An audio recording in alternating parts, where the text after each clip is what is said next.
अंतरिक्ष में इसरो ने बैक टू बैक रच डाला नया कीर्तिमान। पीएसएलवी रॉकेट ने 20 मिनट बाद जो किया उससे हिल गया चीन। सिंगापुर के सैटेलाइट पर थी दुनिया की नजर, उधर इसरो ने कर डाला नया खेल। 585 किलोमीटर की ऊंचाई पर क्या था वो भारत का सीक्रेट मिशन? अचानक देश के GSAT-12 सैटेलाइट को इसरो ने क्यों मार गिराया?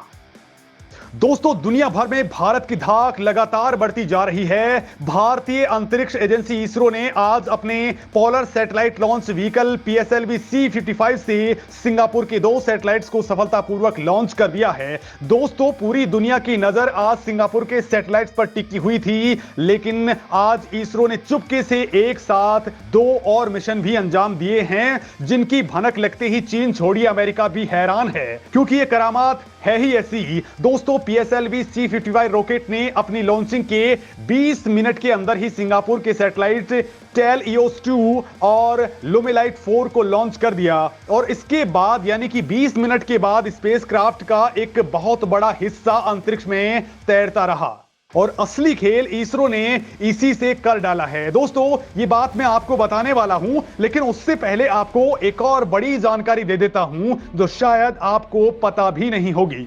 दरअसल दोस्तों, इस पूरे मिशन के अलावा भी अंतरिक्ष में इसरो एक बड़ा मिशन अंजाम दे रहा था, और वो मिशन था अपने ही सैटेलाइट GSAT-12 को बर्बाद करने का। और दोस्तों, उस मिशन में इसरो पूरी तरह से कामयाब रहा है। आपके दिमाग में भी सवाल आ रहा होगा कि अपने ही सैटेलाइट को बर्बाद करके इसरो कामयाबी कैसे मना सकता है? तो दोस्तों, असली खेल यही हुआ है। जिस काम को करने में कई बार नाकाम रहे चीन अमेरिका, उसी काम में इसरो ने रच डाला इतिहास।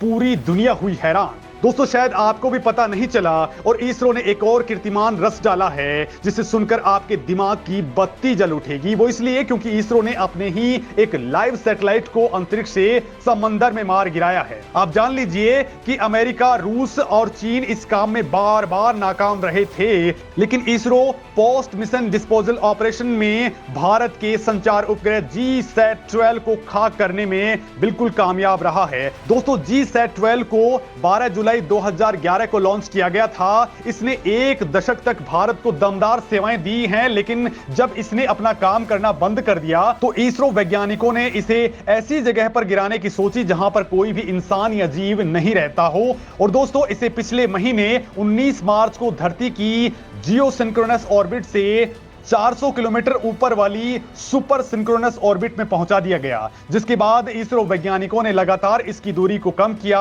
और इसके बचे हुए ईंधन के जरिए इसका ऑर्बिट लगातार बदला गया। और जब ये धरती के नजदीक पहुंच गया तो इसके बूस्टर्स को ऑन कर दिया गया, और ये सैटेलाइट वायुमंडल में एंटर हो गया। दोस्तों, इसरो ने इसका सिमुलेशन पहले ही कर लिया था, जिससे पता चला कि इससे कोई नुकसान तो नहीं होने वाला है। उसमें ये सारी बातें पता चली कि सैटेलाइट का कोई भी बड़ा हिस्सा वायुमंडल को पार कर के धरती तक नहीं पहुंच पाएगा।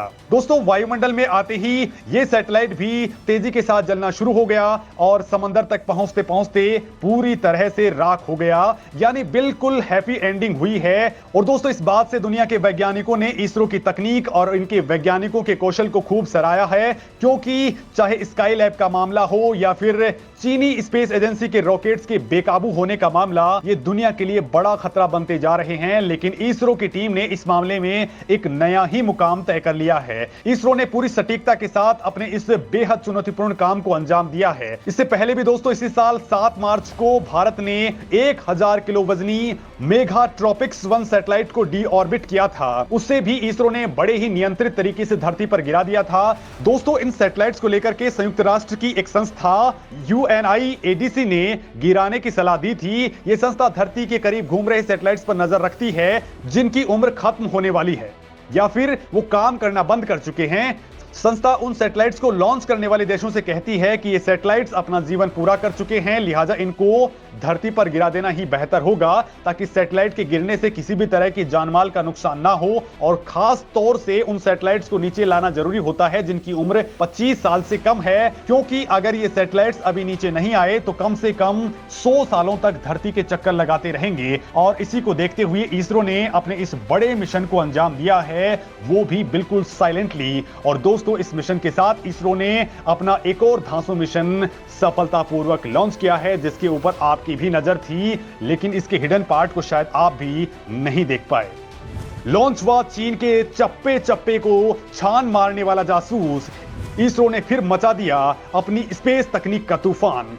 दोस्तों भारत ने अंतरिक्ष में सटीकता के साथ लक्ष्य भेदने की क्षमता हासिल कर ली है। सिंगापुर के सैटेलाइट्स को लॉन्च करने के साथ ही इसरो ने अंतरिक्ष में अपना खास मिशन पोएम-2 भी लॉन्च किया है, लेकिन उसकी ज्यादा चर्चा नहीं हुई। लेकिन PSLV C-55 रॉकेट का असली तूफान ये सीक्रेट मिशन ही था। दोस्तों पोएम दरअसल PSLV कक्षीय प्रयोगात्मक मॉड्यूल एक प्लेटफॉर्म है जो वैज्ञानिकों को ऑर्बिट के अंदर ही एक्सपेरिमेंट करने का अवसर प्रदान करता है। इसके लिए इसरो के पोलर सैटेलाइट लॉन्च व्हीकल यानी PSLV के लास्ट स्टेज यानी स्टेज 4 का उपयोग किया गया है, जो सामान्य तौर पर दोस्तों सैटेलाइट लॉन्च के बाद अपने आप ही खत्म हो जाता है और नष्ट हो जाता है। दोस्तों पोलर सैटेलाइट लॉन्च व्हीकल 4 चरणों वाला रॉकेट होता है, जिसके पहले 3 चरण लॉन्चिंग के बाद महासागर में ही गिर जाते हैं, लेकिन अंतिम या फिर चौथा चरण जिसे PS4 भी कहा जाता है, वो सैटेलाइट को उनके ऑर्बिट में पहुंचाने के बाद एक अंतरिक्ष का कचरा बन जाता है।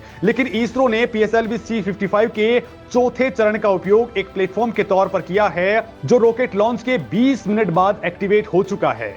इसके सोलर पैनल अब खुल चुके हैं और अब ये PS4 धरती का 1 महीने तक चक्कर लगाएगा। दोस्तों वैसे तो ये साइंटिफिक एक्सपेरिमेंट के लिए काम आता है, लेकिन इसका असली यूज भारत आसानी से किसी भी देश के सैटेलाइट्स को बर्बाद करने में कर सकता है, और इसरो भी DRDO के साथ मिलकर के कुछ ऐसे ही एक्सपेरिमेंट फिलहाल कर रहा है। इसके जरिए इसरो अपने रॉकेट्स के साथ एक्सपेरिमेंटल तौर पर खतरनाक एनर्जी वेपन्स स्पेस में भेज सकता है, जो दूसरे सैटेलाइट्स की जासूसी कर सकते हैं या फिर उनको खाक भी कर सकते हैं। वैसे दोस्तों आपको बता दूं कि भारत ने मार्च 2019 में ही वो तकनीक हासिल कर ली है, जिसके जरिए वो किसी भी वक्त किसी भी दुश्मन देश के सैटेलाइट्स को तबाह कर सकता है। और दोस्तों उसके बाद स्पेस में इसरो तेजी से कदम बढ़ाते जा रहा है, और चीन और अमेरिका इस बात से बेहद परेशान हैं, क्योंकि भारत ने यह तकनीक अपने दम पर डेवलप की है, लिहाजा किसी की दादागिरी भारत सहन नहीं कर सकता। और दोस्तों इसका पिछले साल यानी कि 30 जून 2022 को भी सफल टेस्ट हो चुका है,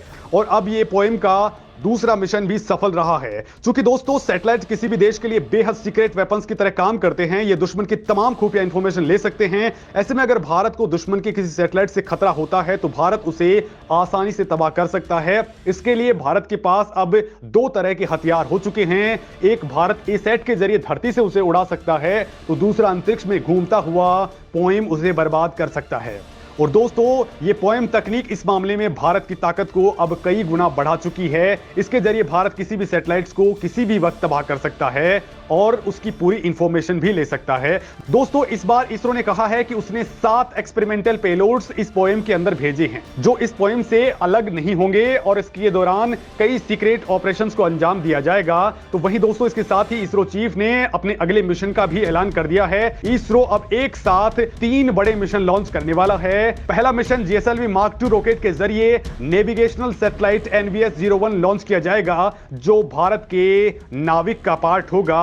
और दोस्तों इस नाविक से पूरी दुनिया हिली हुई है, क्योंकि दोस्तों ये GPS से भी बहुत एक्यूरेसी के साथ भारत को नेविगेशन प्रोवाइड करेगा। इसके साथ ही PSLV रॉकेट के जरिए सूरज की खोजबीन करने वाला मिशन आदित्य L1 भी लॉन्च किया जाएगा। तो वही देश का सबसे धांसू मिशन चंद्रयान-3 भारी भरकम रॉकेट LVM-3 के जरिए लॉन्च होगा। चंद्रयान-3 को अगस्त में लॉन्च किया जा सकता है, क्योंकि इसी वक्त एक बड़ी लॉन्च विंडो भारत के पास में है। तो वही गगनयान के लिए बेहद महत्वपूर्ण अबॉर्ट मिशन अगले महीने मई में लॉन्च होगा, यानी अब ताबड़तोड़ लॉन्चिंग का दौर शुरू हो चुका है। और दोस्तों इसरो अपने PSLV C-55 रॉकेट की सफल लॉन्चिंग के साथ ही दुनिया के 424 सैटेलाइट्स की लॉन्चिंग कर चुका है, और अब कमर्शियल मार्केट में इसरो ताबड़तोड़ लॉन्चिंग का नया रिकॉर्ड कायम करने वाला है, क्योंकि ये मार्केट बहुत बड़ा है जिसकी तरफ भारत बढ़ चुका है।